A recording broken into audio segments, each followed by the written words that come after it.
சினிமாவில் பேசுவது போல வசனம் பேசும் வசனகர்த்தா சீமான் போன்றவர்களின் பேச்சையெல்லாம் சீரியஸாக எடுத்துக்கொள்ள வேண்டியதில்லை என SR சேகர் தெரிவித்துள்ளார்.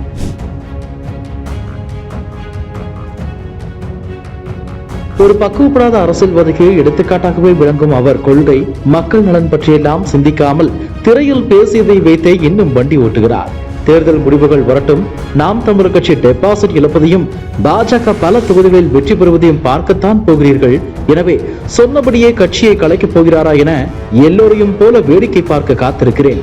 2016 சட்டமன்ற தேர்தலின் போதும் மக்கள் நல கூட்டணியை விட அதிக வாக்குகள் பெறவில்லை என்றால் கட்சியை கலைப்பேன் என்றார். அதை நிறைவேற்றினாரா? ஒருவேளை கட்சியை அவர் கலைத்துவிட்டால் தமிழக அரசியல் களத்தில் கதைகளும் நகைச்சுவையும் காணாமல் போய்விடும். தமிழ்நாட்டில் பாஜகவுக்கு வீசப்போகும் ஆதரவாளையில் நாம் தமிழர் கட்சி காணாமல் போனாலும் ஆச்சரியப்படுவதற்கில்லை. உங்களுக்கு சவால் விட துணிவிருக்கா என எங்களை திரும்ப கேட்கிறார்கள். நாங்கள் அவர்களைப் போல நாடகம் நடத்தவில்லை, அரசியல் செய்கிறோம் என பேசினார்.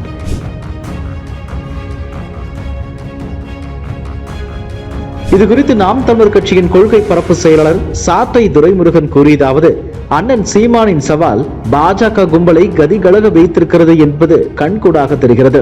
மத்தியில் 10 ஆண்டுகளாக ஆட்சியில் இருக்கிறோம் என வாய் சவடால் பேசும் பாஜகவினர் சாதி மத அரசியலை தூக்கி பிடிக்கும் 10 கட்சிகளின் கூட்டணியோடு தான் தேர்தலை அணுக வேண்டிய பரிதாப நிலையில் இருக்கின்றனர். ஆனால் எந்த பின்புலமும் இன்றி நாம் தமிழர் கட்சி 4 பொது தேர்தல்களை தனித்து சந்தித்து 7 விழுக்காடு வாக்குகளை உறுதி செய்திருக்கிறோம். சீமானை வசனகர்த்தா என்கிறார்கள். நான் மனித பிறவியே இல்லை, பயாலஜிக்கலாக பிறக்கவில்லை என பேசும் மோடியின் அடிப்பொடிகள் இப்படியெல்லாம் பேசலாமா? மக்கள் நல கூட்டணியை நோக்கி நாங்கள் சவால் விடுத்த போது தேமுதிக அந்த கூட்டணிக்கு வந்து சேரவில்லை. அதன் பிறகும் கூட அந்த கூட்டணியில் தேமுதிக தவிர மற்ற கட்சிகளின் வாக்குகள் நாத்தகாவை விட குறைவுதான். இவ்வளவு பேசுபவர்கள் தமிழ்நாட்டில் பாஜக ஓர் இடத்தில் கூட வெல்லவில்லை என்றால் அண்ணாமலை பதவி விலகுவார் என சொல்வார்களா?